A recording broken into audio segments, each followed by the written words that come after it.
Praise the Lord. യേശുവിൽ പ്രിയപ്പെട്ട സഹോദരങ്ങളെ, വചനശക്തി ശുശ്രൂഷയിലേക്ക് യേശുവിൻ്റെ നാമത്തിൽ നിങ്ങളെ സ്വാഗതം ചെയ്യുന്നു. നാം ഇന്ന് ചിന്തിക്കുന്ന വിഷയം സ്വർഗരാജ്യത്തിലെ വലിയവൻ എന്ന കാഴ്ചപ്പാടിനെക്കുറിച്ചാണ്.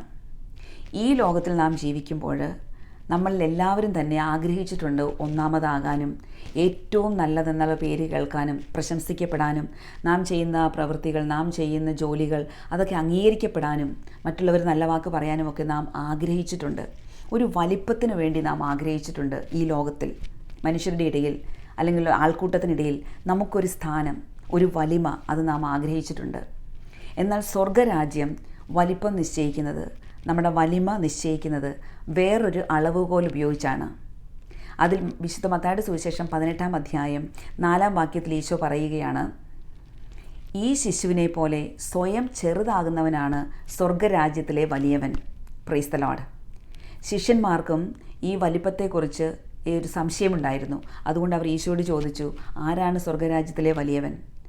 മറ്റു പല ഉത്തരങ്ങളുമായിരിക്കും അവർ പ്രതീക്ഷിച്ചിരുന്നത്. പക്ഷേ ഈശോ ഒരു ശിശുവിനെ വിളിച്ച് അവരുടെ മധ്യേ നിർത്തിക്കൊണ്ട് പറഞ്ഞു, ഈ ശിശുവിനെ പോലെ സ്വയം ചെറുതാകുന്നവനാണ് സ്വർഗരാജ്യത്തിലെ വലിയവൻ. സ്വയം ചെറുതാകാനുള്ള ഒരു വിളി നമുക്കെല്ലാവർക്കുമുണ്ട്. സ്വയം ചെറുതാകുക എന്ന പ്രക്രിയ, എന്ന പ്രവൃത്തി നമ്മുടെ സൈഡിൽ നിന്ന് വരേണ്ടതാണ്. അതിന് നമുക്ക് ധാരാളം അവസരങ്ങൾ നമ്മുടെ അനുദിന ജീവിതത്തിൽ ലഭിക്കും. പക്ഷെ നാം അതൊന്നും വേണ്ട വിധം ഉപയോഗിക്കാറില്ല. ഏതെങ്കിലുമൊക്കെ സമയത്ത് അവഗണിക്കപ്പെടുകയോ അപമാനിക്കപ്പെടുകയോ ഒക്കെ ചെയ്യുമ്പോൾ അത് താങ്ങാൻ പറ്റാതെ നാം പൊട്ടിത്തെറിക്കാറുണ്ട്.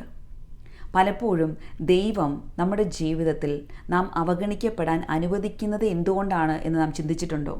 അല്ലെങ്കിൽ അപമാനിക്കപ്പെടാൻ ദൈവം അനുവദിക്കുന്നത് എന്തുകൊണ്ടാണെന്ന് ചിന്തിച്ചിട്ടുണ്ടോ? അപ്പോൾ ഇങ്ങനെ ലഭിക്കുന്ന അവസരങ്ങളെ മുത്തുകളായി കരുതി, വിലയേറിയ മുത്തുകളായി കരുതി, ആ അവസരങ്ങളെല്ലാം സ്വയം ചെറുതാകാനായി നാം ഉപയോഗിക്കുമ്പോൾ സ്വർഗരാജ്യത്തിൽ വലിയവനാകാനുള്ള വഴിയിലേക്കാണ്. ആ വഴി നാം തിരഞ്ഞെടുക്കാൻ വേണ്ടി പരിശുദ്ധാത്മാവിൻ്റെ കൃപയ്ക്കായി നമുക്ക് പ്രാർത്ഥിക്കാം. സ്വയം ചെറുതാകാനുള്ള എല്ലാ അവസരങ്ങളും നമുക്ക് ഉപയോഗിക്കാം.